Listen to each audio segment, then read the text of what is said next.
Alors pour le moment, pas de résultats officiels encore. L'instance électorale devrait donner des résultats préliminaires dans la matinée.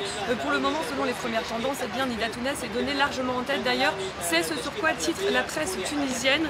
Vous avez ici Al-Sarir, nous avons voté, nous avons gagné, ou encore les Tunisiens ont répondu à l'appel faisant référence à Nida Tounes, qui veut dire en français l'appel de la Tunisie.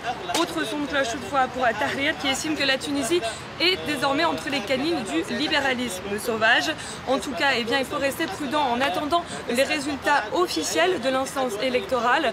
Mais ce qui semble se dessiner ici, c'est que si Nida Tounes est véritablement en tête avec un tel score, elle pourrait peut-être faire une coalition sans le parti islamiste Ennahda. Qui sont les deux grands favoris de ce scrutin? On en a beaucoup parlé. Sur quel thème surtout ont-ils insisté chacun?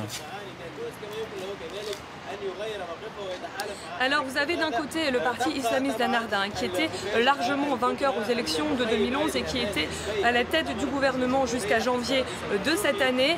Face à lui, le parti de Nida Tounes, créé en 2012 et qui est une coalition assez hétéroclite. Elle rassemble des tendances diverses à l'intérieur. D'ailleurs, ces divisions internes ont largement été exposées dans les médias. Le parti Nida Tounes a capitalisé en fait sur les frustrations et les angoisses générées par 3 années de transition et a également largement mené sa campagne sur le thème de l'anti-islamisme en attendant sur Twitter un tweet qui me semble assez révélateur d'un journaliste de Mediapart qui estimait que l'élection d'hier c'était la victoire d'un parti conservateur ultralibéral contre un parti ultralibéral conservateur.